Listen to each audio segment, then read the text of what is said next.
Milton Friedman is here. He is one of the most influential economists of this century, a champion of the free market economy.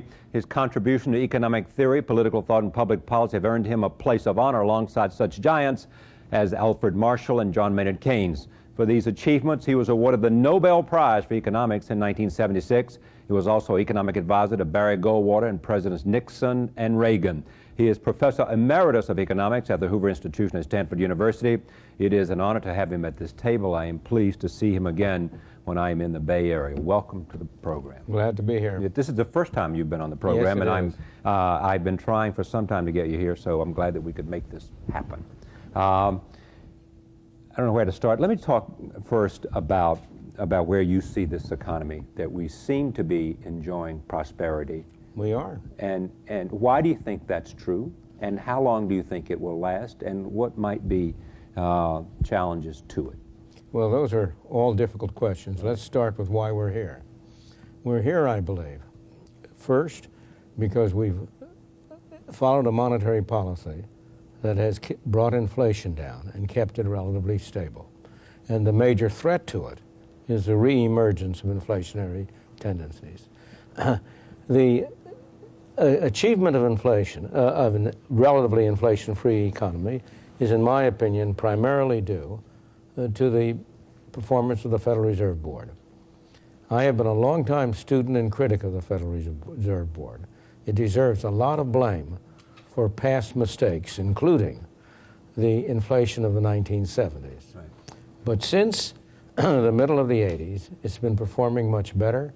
It's had its rare period of really keeping a stable monetary environment and keeping emphasis on low inflation, not letting itself be diverted. So you give Alan Greenspan lots of credit for calibrating money supply in order to make sure that inflation was down. That's right. And being very careful and prepared to raise interest rates if he thought inflation was creeping back. Right. Yeah. Now, that test is up right now, because he will shortly have to raise interest rates to keep inflation from creeping back, and we'll see what happens. Now, why is it creeping back?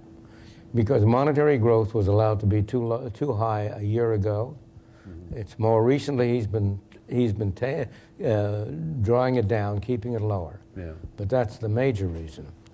When you draw down monetary growth, you increase the interest rates. Right. Money becomes tighter. A minor reason is because the East Asian crisis brought us a bonanza of low prices for many physical and material goods. And the East Asia crisis is turning the corner. You no longer have declining prices of those raw materials. And as a result, we don't have that bonanza. But see, that's an interesting idea. You alone have argued that the Asian economic crisis was a bonanza for America. The Asian economic recovery is a threat to America. Yeah, absolutely. And it's a threat precisely because it threatens the re-emergence of higher interest rates, both because of its effect on the prices of raw materials, but also because if East Asia revives, it will mean an increase in the demand for credit, and that will tend to raise interest rates as well. So on both scores, it threatens us. But an additional reason for the success in inflation, I believe, is the accident of having a situation in which the president was Democratic and the House and Senate were Republican. As a result, there's been a lot of talk. There have been a lot of minor bills, but there has been no major new program initiated. And that is one of the best things that has happened. It's one of the unintended consequences of a divided House and a divided... But would you say the same thing if the president was a Republican like Ronald Reagan, that it would be good to have a Democratic Congress? It might not be good for other reasons, yeah. But from the economic point of view, from the point of view of not having the government mess things up, it would be good. There's some belief in public opinion polling that the Americans like that idea, that in a sense they will vote for a Bill Clinton because they think that Congress is going to be Republican. In 1996, they did that. There's no doubt that the people widespread have lost their faith in government as a solver of all problems. There is a widespread anti-government consensus, and yet everybody recognizes that it's very difficult to cut government down. It's easy to relatively easy to pass laws. It's almost impossible to repeal them. How many laws can you think of that have been repealed? Prohibition was repealed as an amendment in 1931. Yeah. Not many is the answer. Not many. The answer. Very. We had, although the problems of foreign adventures, which we'll talk about in a moment, probably will lead up to surplus, in part, yes? Or not? Well, so far as the surplus is concerned, that's a result of the... If you had, in my opinion, if the government had been all of one party, right, that surplus would never have emerged. Since it emerged, though, I know you feel that way because... It ought to be given back to the people. It ought to be, you need tax cuts. We are an overtaxed nation. Taxes on this country are higher now than at any time in past history, higher than at the peak in World War II. And you need an across-the-board tax cut very badly. Because what? Why? Because otherwise government will spend it. History shows definitely that the government will spend whatever the tax system will yield, plus as much more as it can get away with. Mm-hmm. And now, government is too big. Its programs aren't working. It's doing far more harm than good. We don't need any additional government programs. Mm-hmm. We need to get rid of the ones that aren't working. I remember President Clinton, after the Republican win in 1994, standing before Congress in the State of the Union saying the era of big government is over. That was rhetoric. The era of big government is over, and yet President Clinton has been proposing a whole host of new programs. But they're small programs. Of course they're small, because with a divided Congress, divided Washington, he cannot get a big program. If the Congress and were Democratic, I can guarantee you that surplus would have been... Now, here's what's interesting about your philosophy, which you know, is that for you, the free market, it is not just a question, it's not a question of economics primarily, it's a moral question. Absolutely, absolutely. And it's a moral question for a very simple reason. In a free market, if you and I make a deal, we both benefit. In a political situation, if you benefit, it's at my expense. The important thing is to have a world in which people can cooperate without using force. And the only way you can cooperate without using force is if everybody benefits from the deal. What do you make of the argument that the economic policies of the Clinton administration have been much stronger than the economic policies of the Reagan administration? Because, let me finish, the Reagan administration created a huge deficit, and the Clinton administration, under the leadership of Bob Rubin, and while Alan Greenspan was at the Federal Reserve, created a deficit. A surplus. I mean, it created a surplus and reduced the deficit. Yeah. And therefore, in the end, it was a better economic model and a better economic program. I don't regard it as a better economic model to say that the government did a better job of taking money from the pockets of productive people and turning it over to the unproductive people. But that wasn't a tax-the-rich program, was it? Hold on for a moment. Let's go back. The fraction of the income of the American people that is going to the federal government is higher than it has ever been, and considerably higher than during the Reagan administration. Moreover, unlike most people, I did not regard those deficits in the Reagan administration as a bad thing. You didn't? No, because they were the only... The amount of money we were spending on debt service didn't bother you? Not a bit. I can think of no government program, government expenditure that does less harm than spending money to pay for our interest. You're paying interest to people. You're not affecting their incentives. Let's go back to the main thing, however.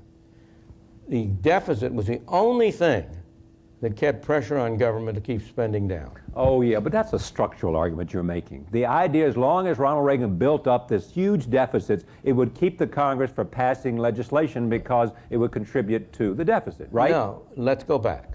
How did the deficit get built up? It got built up because Ronald Reagan embarked on a stronger defense program. Right. That stronger defense program was a major factor that ultimately led to the fall of the Berlin Wall. Absolutely. And it was well worth it. All right, now, how should he have financed it? Should he have imposed more taxes to finance it? Or wasn't it better to finance it by having a temporary deficit, which in turn kept pressure on the rest of government spending? Well, let me just tell you the two parts of that argument. One, that some might question. One is that whether the Russian economy would have collapsed and the Russians would have collapsed anyway. They would have collapsed eventually The Russian anyway. economy was in bad shape, and you'd be the first to acknowledge that. I'm it was going to probably totter of its own weight at some point anyway. Yes? Ronald Reagan gave a talk in I think it was 83. The Evil Empire talk? No, this was another talk, I think at Notre Dame, 84 or something like Right. that, in which he said that the Russian communist regime is on the way to collapse. He predicted that it will collapse. He said Marx was right about the two systems could not coexist, but it was the communist system, not the capitalist system, that was destined to the ash heaps of history. And he convinced them because he convinced Gorbachev that he was willing to spend the American dollar in terms of building up weapons that they could not afford to match, and therefore they might as well get out of the race. Absolutely, absolutely. And therefore that for you was money well spent because it ended the Cold War. And well, isn't it for you? absolutely, but I'm just making the case for you. Although I'm not, I'm not sure that we have developed an alternative architecture for dealing with the world after the Cold War. Oh, we have not. On the contrary, we've been doing very badly. We've had much worse foreign policy in recent years than we had in the Reagan-Bush period. Yeah. You have any economic nationalism in you of the kind that people like Pat Buchanan will articulate? No, I hope not. Yeah, because it's anti-Semitic or because of what? But it isn't even nationalism. Yeah. It isn't nationalism. Keeping steel out, take steel, which is the case, right, because steel has political clout. Whom are we benefiting by keeping steel out? We're making the price of steel higher. We're making automobile prices higher than they otherwise would be. Well, but Buchanan, I didn't mean to say anti-Semitic, but Buchanan would say to you, Pat Buchanan, if he was here, would say to you, it's more important to me to keep the steel out and protect those workers who are losing their jobs and have nowhere to go. And what about protecting the people who are being forced to pay a higher price for steel? What about protecting the people who are producing products to be exported? It's a false argument. Right. And therefore it's never caught hold, in fact, recently. No, well, it has caught hold. Well, the unions make the argument in some cases. No, but we've been, the United States, political, has gone through a high tariff period. The Republicans were it's a strange thing. The Republicans for many years were high tariff and the Democrats were low tariff. And then more recently, the Democrats have been high tariff because of the unions, and the Republicans have been low tariff. But here's an interesting dilemma, I would think, for some. It is that you feel, if there's a word that I would identify with you, it is freedom or liberty. Absolutely. One of the two. I hope okay? that's right. I mean, you're a libertarian in philosophy. You'd like to see the government involved in contracts, national security, contracts, and police, protecting you in your home. That's right. Right? That's it for you. That's pretty much it. Right? Well, I've spelled out in detail what I would like to see, but those are the key functions. There's no question. And there's no question, and I think nobody will disagree, that as the government has gone into things it has no business doing, it has been doing the things it alone can do less well. Yeah. Privatization is a great idea. Absolutely. Whose time has come. Yes, a long time ago. Right. All right, but stay with me here. Yeah. With your sense of freedom and what you know about the People's Republic of China, do you, in the interest of economic policy and free trade, support their entry into the World Trade Organization, to make them fully trade partners, and if that and look the other way at whatever abridgment of freedom they may be making on their own citizens? Those are two separate statements that should not be combined. You should not look the other way. That's a euphemistic way for saying stupid question. No. You should not look the other way with respect to their abridgment of human rights. It's a disgrace what they're doing on the human rights side. But insofar as they advance toward a market economy, that is the best thing you can do to improve human rights. Look, there's been an enormous improvement in human rights in China in the last 20 years. Because the markets have been open. It so happens that I have been in China 3 times, in 1980, in 1988, and in 1993. And what impressed me most about the difference between those 3 times was the extent of human freedom, and came entirely because of the opening of the market.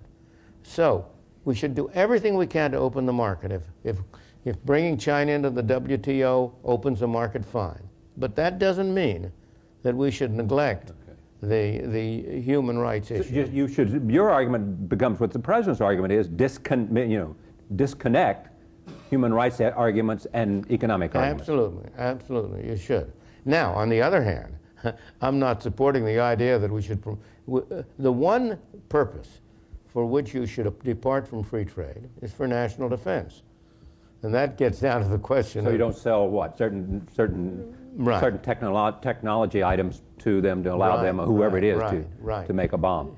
So I'm not defending, if it's true, if what the Cox report alleges, and Christopher Cox's report about espionage and the extent of espionage suggests that they have vastly accelerated their nuclear potential by stealing from the United States with serious security lapses on the part of several administrations. And with help from two large enterprises, Hughes and L'Oreal. So you should not excuse the behavior of Hughes and L'Oreal on the ground of economic advance. I am not. See, there's a big confusion. To say that I am a free market, I believe in free markets, but that doesn't mean I'm a defender of big enterprises. I want competition.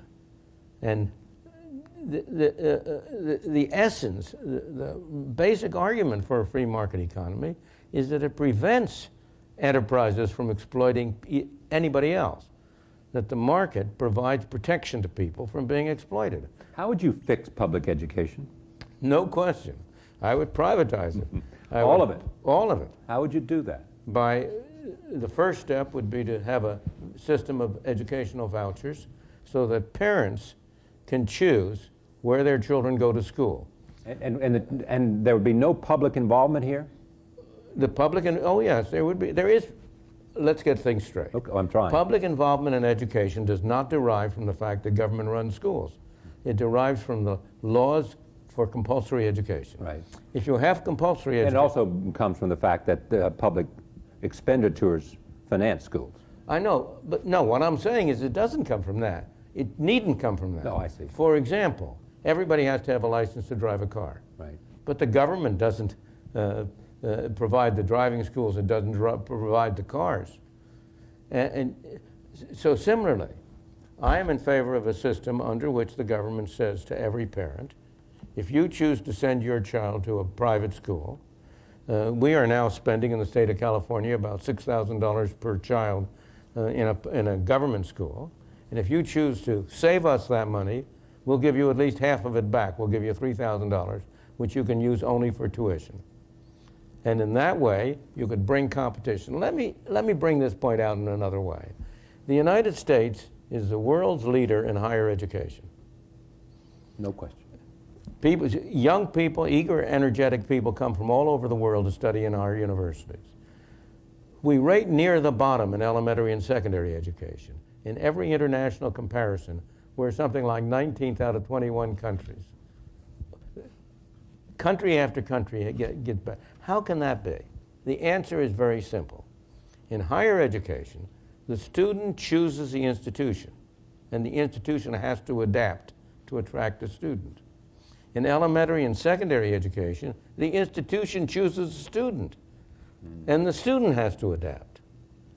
Choice and competition is what makes the difference. It's the reason why we rank very high in higher education and very low in elementary and secondary education. And in the universal voucher system would enable parents to have the right to choose the schools their children go to choose a school that's better for their child.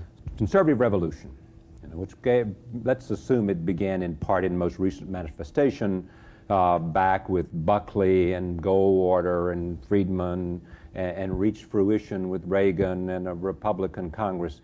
Has it subsided in your judgment, or does it have its same energy as a force both in a cultural way and in a political way and in a social way? Well, I'm not a conservative, so in a way I'm a libertarian. I'm a libertarian. Right. And there are many kinds of conservatives. I don't agree with many. The meaning of a conservative is somebody who wants to conserve what you have, and I don't want to conserve what we have. I want to change what we have. I want to cut it down. Yeah. In the interest of less government, in the interest of controlling your own affairs, in the interest that no one knows how to spend an individual's money more than that person does. Absolutely. All of that. You've been learning very well. You're a good student. Milton Friedman, once a Nobel laureate, always a Nobel laureate, Right. Professor Emeritus. It's a pleasure to have you with me Thank you. here in San Francisco.